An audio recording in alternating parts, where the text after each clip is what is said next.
అదే RTV app వార్తల్ని క్షణాల్లో చదివే అవకాశం ఉంటుంది. ఒక న్యూస్ పేపర్, ఒక టెలివిజన్ ఛానల్ మీ చేతుల్లో ఎప్పుడూ ఉంటాయి. పాక్ కి మరొక బిగ్ షాక్ తగిలింది. పాక్ పైన ప్రపంచ దేశాల ఒత్తిడి పెరుగుతోంది. భారత్ తో కయ్యానికి దిగొద్దంటూ ఇరాన్, రష్యా కూడా వార్నింగ్ ఇచ్చాయి. రష్యా దగ్గర ఎటువంటి ఎక్విప్మెంట్ ఉందో తెలిసిందే. రష్యా ఇప్పుడు ఉన్నటువంటి ప్రపంచ దేశాల్లోకి అత్యాధునికమైనటువంటి ఒక యుద్ధ సామాగ్రి కల దేశం. తర్వాత ఇరాన్ కూడా ఇజ్రాయెల్ మనకు డైరెక్ట్ గా సపోర్ట్ ఇస్తోంది. ఎందరు తెలిసిందే, డైరెక్ట్ గా అక్కడి నుంచి ముసాద్ లాంటి ఒక ఇంటెలిజెన్స్ వర్గాలు కూడా ఇండియాకు చేరుకున్నాయి.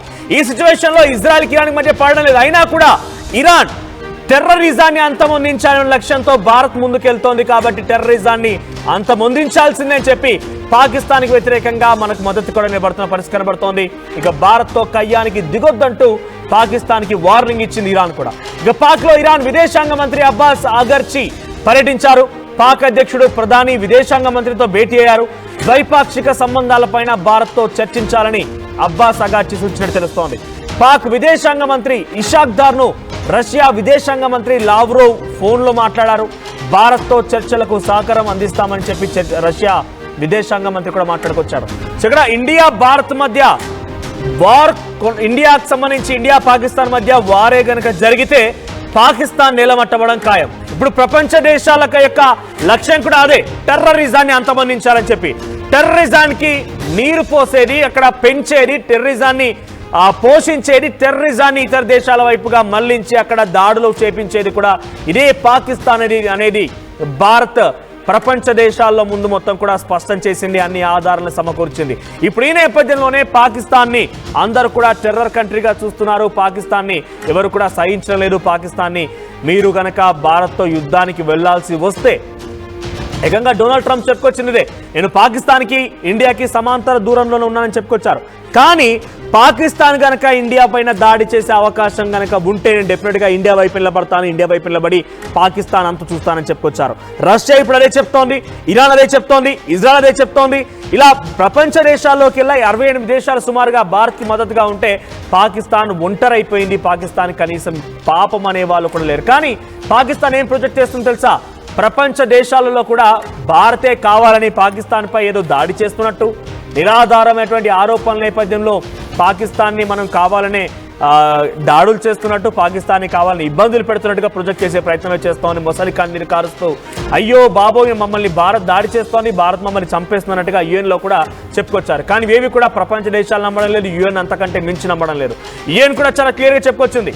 రక్షణ మంత్రి, పాకిస్తాన్ రక్షణ మంత్రి ఖవాజా ఆసిఫ్ కూడా చాలా క్లియర్గా ఉగ్రవాదాన్ని మేమే పొంచి పోషిస్తున్నాము, మేమే ఫండింగ్ ఇస్తున్నామని చెప్పుకొచ్చిన మీరు మళ్ళీ ఏ రకంగా ఇలా చెప్పగలుగుతారంటూ కూడా క్వశ్చన్ చేసింది.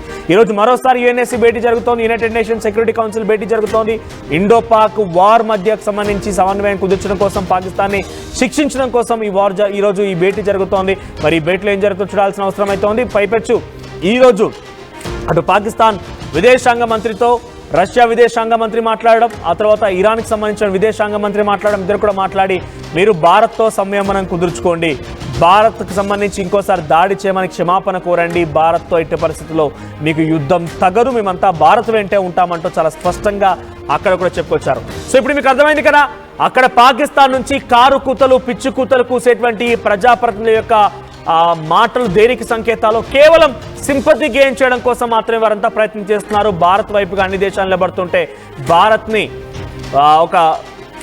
భారత్కి సంబంధించి పెద్ద ఎత్తున అక్కడ దోషిగా చూపించేటువంటి ప్రయత్నంలో భాగంగా ఈ రకంగా పిచ్చి కూతలు, కారు కూతలు కూస్తున్నారు.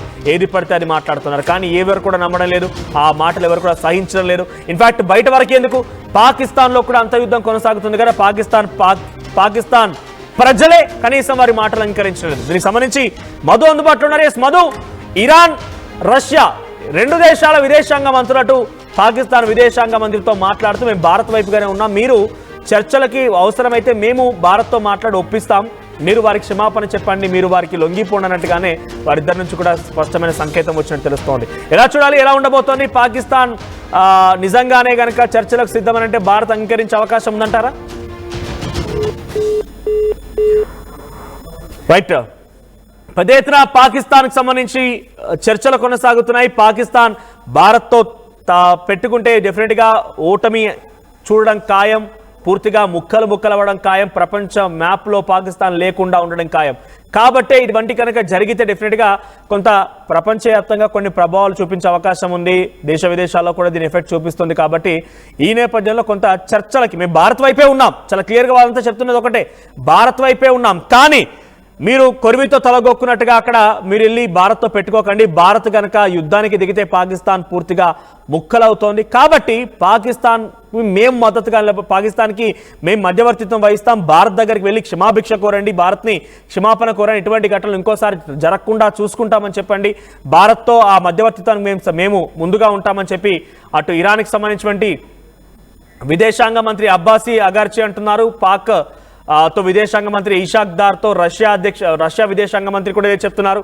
ఎస్ మధు సిద్ధంగా ఉన్నారు. మధు, సో ఏంటి ఒకవేళ నిజంగానే కనుక ఇరాన్, రష్యా ఇలాంటి దేశాలు మీరు పాకిస్తాన్ భారత్తో పెట్టుకుంటే పాకిస్తాన్ ముక్కలవుతుంది, పాకిస్తాన్ ఏమాత్రం కూడా నిలబడడం సాధ్యం కాని విషయం. కాబట్టి మీరు తప్పు చేశారు, అరక్క దగ్గరికి వెళ్ళి క్షమాభిక్ష కోరండి, మేము భారత్తో చర్చలకు మేము మధ్యవర్తం వహిస్తామంటూ ఒకటి రష్యా, ఇరాన్ చెప్తుంటే నిజంగా చర్చలకి భారత్ కూడా సిద్ధంగా ఉందనుకోవాలా?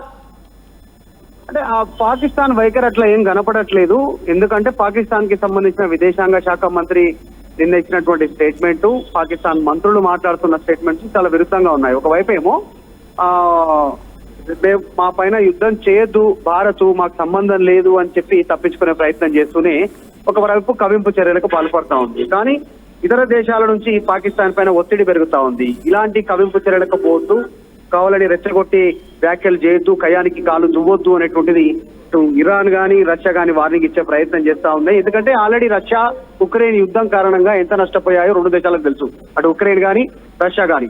రష్యా ఎంత పెద్ద దేశమైనా, ఎంత ఆర్థిక బలమైనటువంటి దేశమైనప్పటికీ కూడా యుద్ధం వల్ల జరిగేటువంటి నష్టం చాలా తీవ్రంగా ఉంటుంది. సో వీటన్నిటిని దృష్టిలో పెట్టుకొని ప్రస్తుతం అయితే వారికి హితబోధ చేస్తున్నారు. పాకిస్తాన్ బుద్ధి మారితేనేమో దీనిపైన కాస్త సాఫ్ట్ గా చర్చలు ఉండే అవకాశం ఉంది, లేదంటే మాత్రం కఠిన చర్యలు ఉండే అవకాశం ఉంటుంది. నిజంగానే పాకిస్తాన్ కనుక ఎస్ మాకు ప్రపంచ దేశాల నుంచి ఈ రకమైన రిక్వెస్ట్లు వచ్చాయి కాబట్టి భారత్కు మేము ఎటువంటి గురదాడికి పాల్పడలేదు, అసలు వాళ్ళకి కాంక్రీట్ ఎవిడెన్సే లేదు, భారతే మా పైన ఈ రకంగా దాడి చేస్తుందని చెప్తున్నారు. సో కానీ ప్రపంచ దేశాలు అటు రష్యా కానివ్వండి, ఇరాన్ కానివ్వండి, అమెరికా కూడా కొన్ని సందర్భాలు ఏమంటున్నారు డొనాల్డ్ ట్రంప్ అని అంటే పాకిస్తాన్కి ఇండియాకి మేము సమాంతర దూరంలోనే ఉన్నాం, కానీ ఒకవేళ పాకిస్తాన్ కనుక ఇండియాపై దాడి చేయాల్సి వస్తే మేము ఇండియా వైపుకి వెళ్ళబడి పాకిస్తాన్ని అంతమొందిస్తామని చెప్పి ట్రంప్ చెప్తున్నారు. సో ఇలాంటి సిచ్యువేషన్లో వాళ్ళు నిజంగానే ఒకవేళ కనుక భయపడిపోయి బెడిసిపోయి సామరస్యమైనటువంటి ఒక చర్చకు సిద్ధమని అంటే భారత్ అంగీకరిస్తుందా? పాకిస్తాన్ కి సంబంధించినటువంటి విషయాల్లో ఏ అంశాలను చర్చల ద్వారా పరిష్కరించుకోవాలనేటువంటిది భారత్ కు ఒక క్లారిటీ ఉంది. ఉగ్రవాదం పైన కాదు, ఉగ్రవాదం పైన ఖచ్చితంగా అటాక్ చేస్తామని స్టేట్మెంట్ చేశారు. ఉగ్రవాద శిబిరాలను ఖచ్చితంగా నాశనం చేయబోతుంది భారత్, దాంట్లో ఎలాంటి డౌట్ లేదు. ఆ విషయంలో చర్చలు ఉండవు. కానీ పాకిస్తాన్ పైన యుద్ధం ప్రకటిస్తే కనుక దానిపైన ఏదైనా ఇతరత్రకు సంబంధించినటువంటి ఇప్పుడు ఆ గగనతలం మూసివేత కావచ్చు, ఆ ఎగుమతులు దిగుమతులకు సంబంధించిన అంశం కావచ్చు, నీటి విషయంలో కావచ్చు, వీటి విషయంలో ఫ్యూచర్ లో ఏమైనా చర్చ జరిగే అవకాశం ఉండొచ్చు ఒకవేళ నిజంగా భారత్ ఒప్పుకుంటే. కానీ ఉగ్రవాదం పైన మాత్రం కాంప్రమైజ్ అయ్యే పరిస్థితి ఉండదు, ఖచ్చితంగా దాడి చేసే పరిస్థితి ఉంటుంది. కానీ యుద్ధానికి కాలు దువ్వొద్దు అనేటువంటి విషయంలోనే పాకిస్తాన్ కు ఇతర దేశాలు ఒత్తిడి తెచ్చే ప్రయత్నం చేస్తా ఉన్నాయి. అందులో భాగంగానే ఇరాన్ గానీ రష్యా గానీ వార్నింగ్ ఇస్తా ఉన్నాయి, కాయానికి కాలు దువ్వొద్దు అనేటువంటిది పాకిస్తాన్ కి హితబోధ చేస్తున్నాయి. సో ప్రెసెంట్ ఏంటి అంటే ఏం జరగబోతుందని భావించే రోజు యుఎన్ఎస్సీ భేటీ కూడా ఉంది, యునైటెడ్ నేషన్ సెక్యూరిటీ కౌన్సిల్ లో కూడా భేటీ జరుగుతుంది. ఆ భేటీలో ప్రధానంగా పాకిస్తాన్ ఏం ఆరోపిస్తోందనంటే భారతే మా పైన దాడి చేస్తోంది, ఇంటర్నేషనల్ ఇంటెలిజెన్స్ తో విచారణకు సిద్ధంగా ఉన్నాము, కానీ నిరాధారమైనటువంటి ఆరోపణలతో భారత్ పాకిస్తాన్ పైన దాడి చేసే ప్రయత్నం చేస్తోంది, మమ్మల్ని కాపాడండి అంటూ యుఎన్ఎస్సీని ఆశ్రయించారు. ఇక్కడ రష్యా కానీ ఇరాన్ కానీ అదే చెప్తోంది, మీరు సామరస్యంగా చర్చించుకోండి, మేము మధ్యవర్తం వహిస్తాం, పాకిస్తాన్ భారత్ మధ్యవర్తం వహిస్తామంటూ రష్యా ఇరాన్లు చెప్తున్నాయి. యుఎన్ఎస్సీ కూడా ఈ రోజు భేటీ జరుపుతోంది కాబట్టి ఎటువంటి నిర్ణయం వచ్చే అవకాశం ఉంది? ఎగ్జాక్ట్లీ, ఒకవేళ నిజంగా ఆ పరిస్థితే కనుక వస్తే ఇతర దేశాల ఇన్వాల్వ్మెంట్, ఇటు అమెరికా గానీ, ఇజ్రాయెల్ గానీ, రష్యా గానీ, ఇరాక్ గానీ, ఇరాన్ గానీ, ఇవన్నీ మనకు కాస్త సంజాయించే ప్రయత్నం చేయొచ్చు. కానీ పాకిస్తాన్ కవ్వింపు చర్యలు ఇలాగే ఉంటే మాత్రం ఎవరు నిలబడే అవకాశం ఉండదు. ఎందుకంటే ఈ రోజు 5 ఐఈడి బాంబులు దొరికాయి.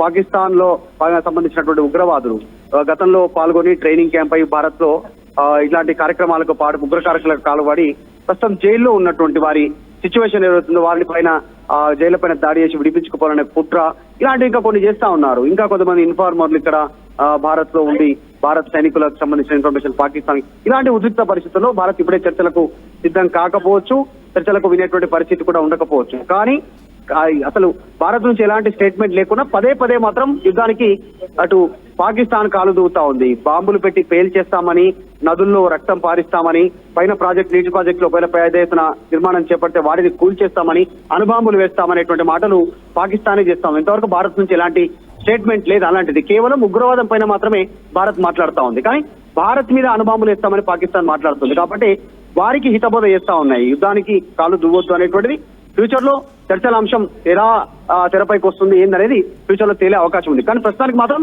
పాకిస్తాన్ పైనే అందరూ ఒత్తిడి చేస్తా ఉన్నారు ప్రపంచ దేశాలన్నీ కూడా.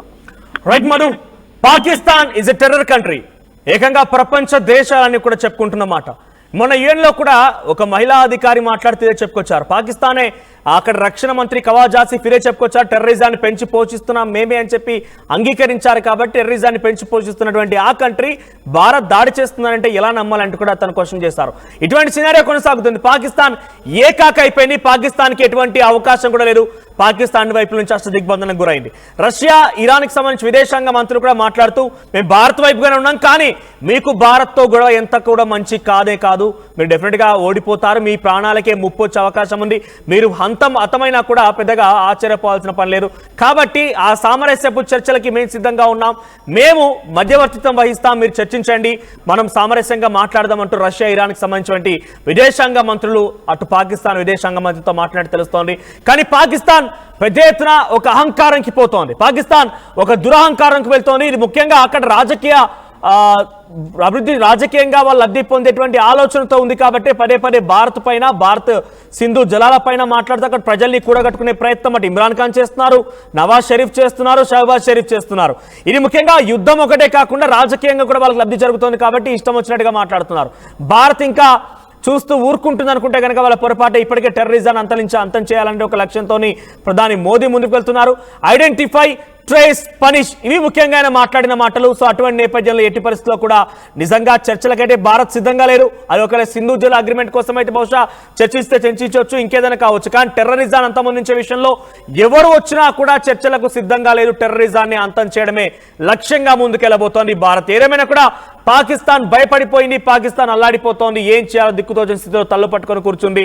చాలా మంది కూడా మరి భారత్ ఒకటే కాదు విదేశాల నుంచి కూడా హెచ్చరికలు వస్తున్న నేపథ్యంలో భయభ్రాంతులకు గురవుతూ ఏం చేయాలో దిక్కుతోచని పరిస్థితుల్లో అటు పాకిస్తాన్ ఉంది. సో ఇప్పటికైనా ఈ పాకిస్తాన్ కుక్కలు టెర్రరిజాన్ని మేము పెంచి పోషించామని క్షమాభిక్ష రష్యా అడిగినట్టుగాను, ఇరాన్ అడిగినట్టుగాను క్షమాభిక్ష కోరుతాయా, లేదంటే ఏం జరుగుతుందో చూడాల్సిన అవసరం అవుతుంది. కానీ భారత్ కూడా అంత ఈజీగా పాకిస్తాన్ ఈసారి మాత్రం వదిలే ప్రసక్తే లేదు. ఒకటి కాన్ఫిడెంట్ గా చెప్పొచ్చు, there will be no more Pakistan in future. ఇది మాత్రం చాలా కాన్ఫిడెంట్ గా చెప్పొచ్చు.